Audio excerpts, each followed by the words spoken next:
And joining us now to say goodbye to the Senate after 25 years, Senator Jerry Grafstein, who will retire because you've reached that magic 75, or you will anyway, in January 2010. I'm term limited. You're term limited, that's right. Welcome. Thank you. Thank you, Steve. Nice seeing you. My first question for you is a bit odd because I know everybody calls you Jerry, and then there were some people who called you Jake once upon a time. How did you know But that's that? not your real name. No, right. What's your real name? Jeremiah, or Jeremiel. How do you spell that? Jerahmiel. No one ever calls you that. No. Where'd that come from? Jeremiah was the son of the last king of Israel. Oh, okay. He's mentioned once in the Bible, and it means Jeremiah in Hebrew is Yerachmiel, and it means the mercy of God, and it means to remind you, and that's why I gave my name in the Senate. When you come to the Senate, you can give yourself two things: a title, which I did, Metro Toronto, and you can name yourself whatever you want. Instead of my name, Jerry, I gave it Jeremiah, and Jeremiah has been used in Jewish lore and Jewish history to remind you of the unfortunate. So when you're there to help the unfortunate. Gotcha. Here we go. Sure. 4 different liberals who were instrumental in your political life. I want to go through them briefly because you mentioned them at your retirement dinner in Ottawa very recently. Lester Pearson, who inspired you to get into politics. How so? Well, when I graduated from law shortly in 1961, I was hanging around with lawyers, just lawyers. I was a criminal lawyer and trying my best. And my wife one day said to me, "You're becoming a bore. Do something interesting in your life," which she's regretted to this day. And I said, "To do what?" "What?" She said, "Well, do this." And it was a piece of paper announcing a meeting at York Centre, and Jimmy Mazzoni, the president of the York Centre Liberal Association, which was about 3 or 4 blocks from my place, I had a little tiny apartment up on at 401 and Avenue Road. Okay, here's where I interrupt and I say, you know it's an hour show, right, Gotcha. Senator? Okay. Well, I'll cut to the chase. Let's put the puck in the net. Let's go. I'll cut to the chase. What happened is that night I became president of the York Centre Liberals. 6 months later, I was president of Toronto District Liberal Association. 9 months later, I'm English-speaking vice president of the Liberal Party, sitting next to Mr. Pearson and on the National Campaign Committee. And this is almost 50 years ago. This is 50 years ago. And Pearson became one of my first mentors and my inspiration. Number 2, John Turner.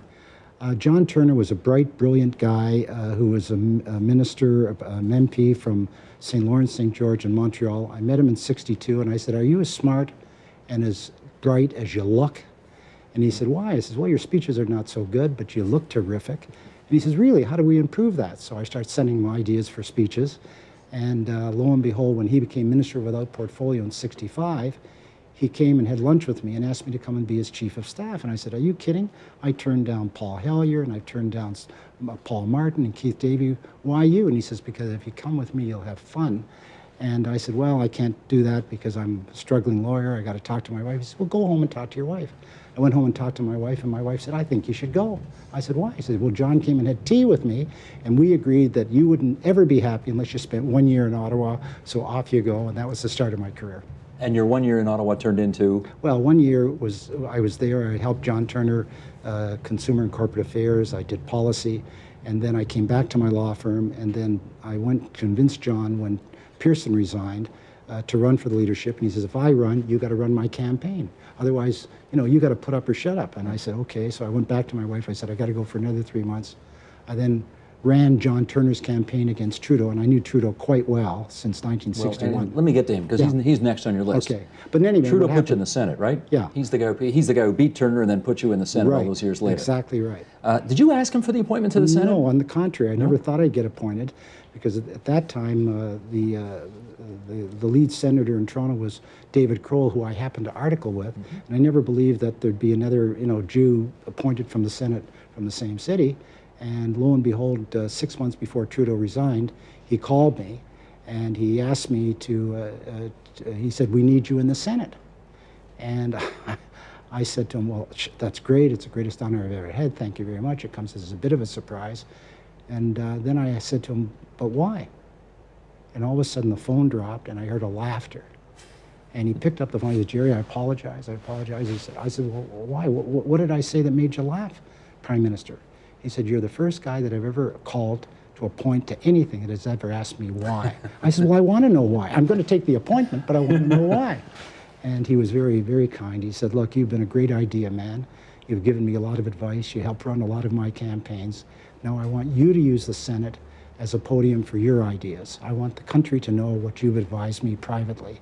So you use that as a platform for your ideas. Okay, one of the guys who obviously you did campaigns with was the fourth guy on your list, that's Keith Davey. Right. Who said, you said the other night, Keith Davey taught me to love the Liberal Party. Right on. Why is the Liberal Party worthy of loving? Well, Keith is an extraordinary man, and he's got accolades all across the country. And what Keith did was he would be on the phone to Liberals across the country for 3 or 4 hours every day. Keith called me every other day for decades. And the idea was, how can you help the Liberal Party? What can we do? But through it all, it was the politics of joy. We had a fabulous time. He invited the best, smartest guys in the country. Marty Goldfarb worked with me, Jim Coots, Terry O'Malley at Vickers and Benson. It was the politics of joy. Hubert Humphreys, the politics. Every time we talked, we had a good time. Well, you mentioned Jim Coots. Let me pick up on him, because he was at your party the other night as well. And he said that night, Jerry Grafstein is a real liberal, an honest-to-God real liberal. From time to time, it's not popular and won't get you elected, but he stands by it. Right. What does he mean by a real liberal? Well, my father was sort of a scrutineer, and as a 5-year-old kid, I went with my father 1939, 40, for elections, and I was walking with him. I was a 5-year-old kid, and so I said to him, Daddy, why are we liberals? Why are we liberals? And my father summed it up in a very easy phrase. He says, liberals help people that can't help themselves. And so whenever the liberals have been center-left, we've won elections. Whenever we've drifted and been center-right, we've lost elections. And so for me, it's the right thing to do. And on top of that, it may not be popular, but that's what liberals are all about. And that's why we've been the most successful political machine and organization in the world. Well, you say past tense, though, and I wonder, has the Liberal Party ever been in as bad shape today before? Yes, we have a number of times. And whenever we return to our liberal roots, for instance, today, if the issue is today, the biggest problem confronting Canada is joblessness. In Toronto, joblessness is 15 to 20%. More people are in the poverty line now than ever before. The food banks, there's not enough food to feed people since the recession. And we haven't, as liberals, made this an issue. If we make this an issue and make people understand that that's where we are, we will get reelected. Why haven't you? It's not up to me. I'm a marginal player. It's not that it's this message that I've communicated to you is a message I've communicated up and down the Liberal line. Are they not listening? Some are not. How about the leader? Is he listening? I think he is now. That suggests he wasn't before. Well, I think he came to us in a very interesting way. I was one of the first people to try to get him to come. I thought he would help the Liberal Party. I think he has helped the Liberal Party. But he's had to learn a lot about the country in a very short period of time and the brutality of politics. The brutality of politics. He's learning all about that, isn't he? Well, let me tell you the difference between his life then and his life now. As an academic, you go and you make a great, you teach, you give a good speech, you write a great book, all of which he's done. He wrote one of the greatest books I've ever read, which is the biography of Isaiah Berlin. It's a fabulous book, and if anybody has any question mark about his integrity or his intellectualism as a liberal, read that book. Okay. All right. Having said all that, the difference between an academic and being a politician is that you wait for your reviews, you wait for your applause, but in politics, you get the reaction right away. You say something, and it's instantaneous reaction. And it takes a lot of change to be able to respond, and a lot of strength, and a lot of intellectual vigor. And it's a learning curve. Trudeau for the first 4 or 5 years was not very good. Chrétien was a disaster for the first 2 years as a leader. Paul Martin had his problems as well. John Turner was a great, great Minister of Finance and a great Minister of Justice, but could never quite get his act together again for a lot of different reasons. So this is nothing new. It's a work in progress, but I think I've noticed in the last month or so an unbelievable strength of character that he has, and now we'll see if the public agrees with me or not. Right. Every Prime Minister I've ever talked to, and Mr. Ignatieff hopes to be the next one, says that job one is keeping the country together. No, I disagree with that. You disagree? Yeah. How come? Well, Mr. Trudeau taught me something about politics that has stuck with me ever since, and that is the first thing that a leader must do is to keep his caucus together. That's not more important than keeping the country together. It's a precondition to keeping the country together, and let me explain to you why. Our government is based on confidence. The Prime Minister is not elected by the country at large. He's elected in a riding, and therefore it's his party that goes forward. So he is a man of confidence, and he has to have the confidence to go into the House. But before he goes into the House, he has to have the confidence of his caucus. You get the confidence of your caucus, you get the confidence of the House, and then you get the confidence of the public. And first of all, you have to make sure that your party is alive and well. When Mr. Trudeau failed, it's when he failed to get the support of his party. And when he won, the party was full. Well, except Brian Mulroney had, I don't want to get off on this tangent too much, but Brian Mulroney had 100% support in the caucus virtually all the time. Yeah, that was a precondition. He didn't go to the next step. He lost support. But it doesn't move away from the fact that a precondition is the support. Mr. Diefenbaker went down because he didn't have the support of his caucus. That's for sure. You were big on the one Canada vision of the country. No, I was and I am. You were and you are. And that was Mr. Trudeau's vision of the country as well. Yes. I would say how far away are we from that today? Way away. Way away from that. And I must say one of the greatest moments in my life was when I was in the Senate and Mr. Meech Lake was there to divide and decentralize the country. Mr. Trudeau, we got Mr. Trudeau to come back for only one time. He only came back to public life once after he resigned. He came back to the Senate as a committee of the whole. I had something to do with that. And for 3 hours, he spoke about one Canada. And if anybody wants to understand this country through the Trudeau vision, which I share, is read that speech. Which but one Canada doesn't, well, let me give you the other side of it. One Canada doesn't include Quebec as a distinct society. One Canada doesn't understand or appreciate the rise of power in the West. Right. One Canada doesn't appreciate the specific needs of Atlantic Canada either, or maybe now even the province of Ontario. Is that all fair to say? Yeah, it is. It's cyclical. It sometimes. So you think it's coming back? Yeah, it is for sure, and I'll tell you why. Because one Canada unifies everybody across the country. Example, when Trudeau brought in the Charter, Quebec says we're left out. We're left out. So, and when Mr. Pearson brought in the flag, everybody was divided about the flag. What are the two symbols of Canada that unite us more than anything else? 88% of the poll, the flag and the Charter. In Quebec, 88% of the public believe in the Charter.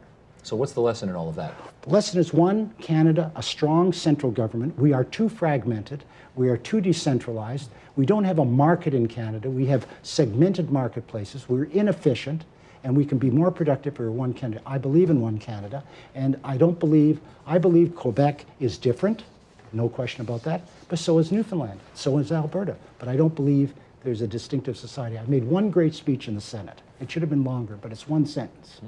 And the sentence on that debate of when we brought in the resolution, I opposed the resolution calling Quebec a distinctive society. And my speech was as follows. Canada is a distinctive society. All the rest is commentary. That's my belief. And Liberals have always won in Quebec when we've run on the federalist ticket, a strong central federalist ticket. We've always taken that chunk of the electorate. It's there for us to take again. When's the last time the Liberals won the majority of the seats in the province of Quebec? Mr. Chrétien, under Mr. Chrétien. He ran as a majority? He didn't win the majority of seats in Quebec. He won a majority of seats in Quebec in a couple of his elections, and he did it on a strong federalist ticket. He didn't run with hedging his bets. He didn't. So you can't cozy up to the nationalists too much in order to try You cannot. No. You cannot. And by the way, I'm a nationalist. I'm a nationalist for Canada, but I am not a nationalist for a particular province. And by the way, if we talked about distinctive societies, the Acadians, the Newfoundlanders, or the Nisga'a are just as distinctive as any other group in society. So it's not fair to them. And we are a bilingual, multicultural country, but what unifies us is citizenship and one Canada. Let me talk about the Senate.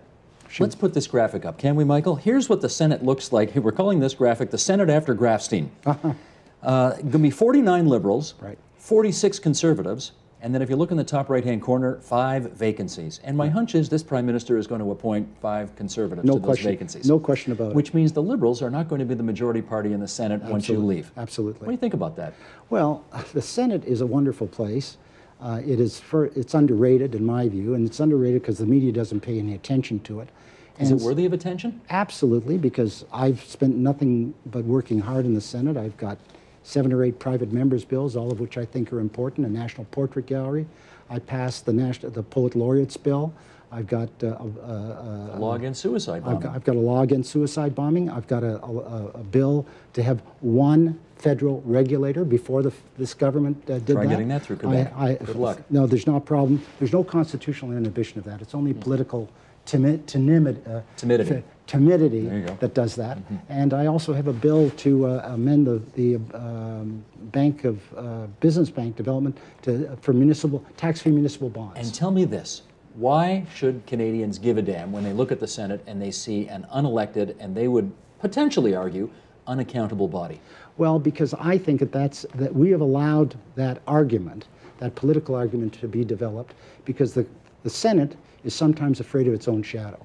And sometimes you have to follow the biblical directive, which I follow, which is put not your trust in princes, which means that the Senate was established as a check and balance against not only the government, but also the House of Commons. And when we fail to be a check and balance against the House of Commons and the government, even our own party, then we're failing in our duty. Well, you can do that, but how do you do that with legitimacy when you're not elected? Well, judges aren't elected. They're different. They're not different. They're not seen as having some partisan axe to grind. No, but that's my point. My point is, yes, we're partisan. But you guys do. Yes, excuse me. Yes, we are partisan liberals or conservatives, but we also are independent, and therefore we can stand up against our own government, even if we're in power, and take them on, as I have a number of times, and I'll give you some examples of that. And I got kicked around by my own government, but that's the independence a senator can do. And I can give you specific examples of that. Oh, give me one, because I remember John Turner saying in 1988, I know the Senate's saying we'll block free trade even if we lose the election, but they can't do that. Well, I'll give you one example. One example was the extradition bill that came in, and it was passed through the House of Commons in 1 day or maybe 2. The extradition bill gave the power of the Attorney General to extradite Canadians to a foreign country that would have the death penalty. In Canada, we don't have the death penalty. We fought like crazy, and Mr. Trudeau brought that in, which was one of his signal changes, to not have the death penalty. So now we're giving the Minister of Justice the power to extradite people in a horrendous case about 2 kids that had killed some people down in Texas. That bill went through the House, giving the minister to override that and send them to a death state. What happened when the bill Well, what went to the happened is Senate? it came to the Senate, and there was tremendous power. It was a liberal government, and there was tremendous pressure on us to get that bill through. The Minister of Justice wanted it through. The Prime Minister wanted it To look through. tough on crime, I guess. The liberals, all right? And then I looked at this, and a colleague of mine, my closest collaborator, Serge Royal from Quebec, brilliant senator, and he and I looked at both of this and we looked at ourselves and we said, we're not going to buy this. We're not going to buy it. So we held it up for 3 months, debating it in the Senate. Ultimately, the pressure was put on, the whip was put on, and they voted. We abstained, and the party majority voted for it. But when it went to third reading, we both made a speech as if we were addressing the Supreme Court of Canada. We then took the Hansard and sent it to the court. It's a public document. It wasn't trying to influence them. And many of the arguments that he and I made in the Senate were reflected in that decision, and they upheld our argument. The court upheld your argument? Yes. So that was a hidden... So the law went down? No, what happened is that the law was badly flawed, and it was redrafted to ameliorate some of that particular provision. We did that. The Senate did that. Why? Because we were liberals. We believed in abolition of capital punishment, and we weren't prepared to let that go. And I can give you many examples like that. Okay, but tell me this. Does the Senate need reforming at all? Yes, but what is deeper, you cannot reform the Senate without reforming Parliament. Parliament needs reform. And by the way, you're not going to get any reform unless Parliament itself is modernized. Okay, do you want the Senate elected?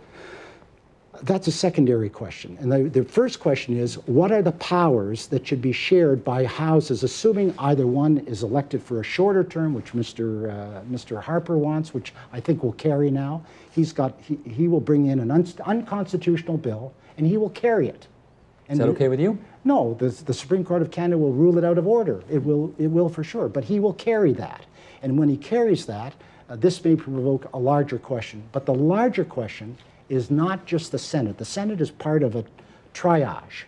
There's the governor, the Crown, the House of General? Commons, the Governor General, and the two houses. They're equal in that sense. And you can't reform one without reforming the whole thing. And this country is not big on systemic reform. Okay, but if I were to ask somebody who got elected to the House of Commons, to whom are you accountable? They would probably say, my constituents. They voted for me, they put me there, I'm accountable to them. If they don't like me, they can get rid of me.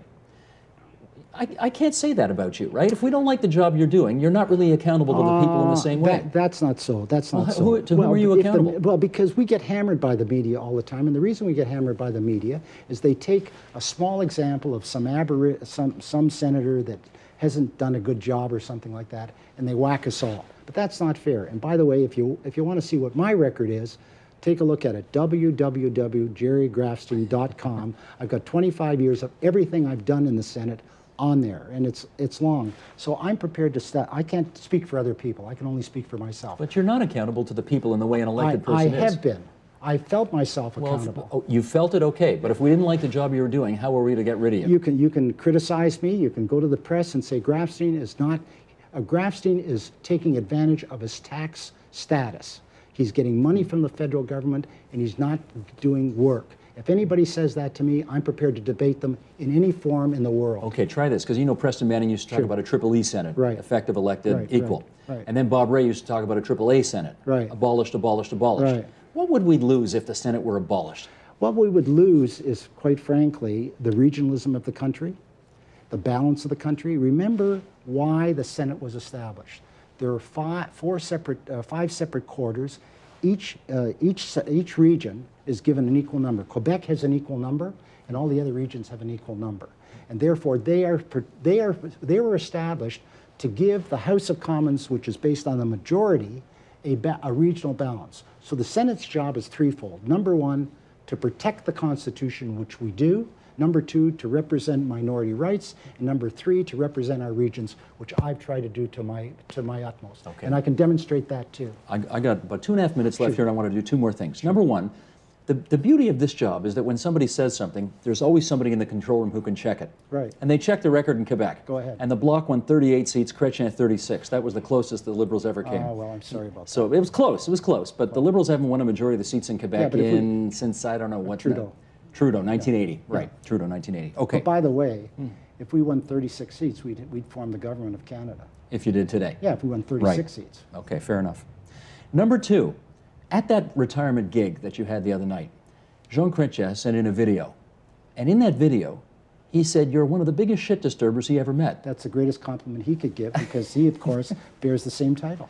He does, eh? So you didn't take offense at that? Not at all. I took that as a compliment from him, because I spoke up in caucus. I was independent, and I took him on 1 or 2 or 3 times, and he didn't like it. But by the way, he didn't take it personally. It was just business. Thanks, Godfather. Okay, just finally, Act 1 of your life was business. Right. Act 2 of your life was politics. Right. Act 3 starts next month. Right? January the 2nd. January 3rd. That's when you turn 75. Yeah. So what's in Act 3? I'm going back to the media business. I'm going to go back to business. I'm going to get more deeply involved in politics in the city, because I think the city of Toronto is at a low ebb, both economically and politically, and I hope to get actively involved at that level. And I hope to pursue, get back into the television business and back in the media business. And I'm a contrarian. Where people say you shouldn't go, like television, I'm going to be involved in television. And where people say you shouldn't be involved in print, I'm going to get involved in print. I think there's a future for both. You know, we almost went a half an hour here, and we never even talked about SARS Fest, which you organized. Right. And you're meeting with Sarah Palin. Right. And you're getting all the Canadians to go down to New York City after 9/11. 30,000. The greatest invasion since the War of 1812. Unbelievable. Well, 500,000. And we'll have to have you back because we're out of time. in the Guinness Book of Records. It is, eh? Yep. Congratulations, Senator Grafstein, and good luck with Act 3. Thank you so much, Steve. I appreciate this.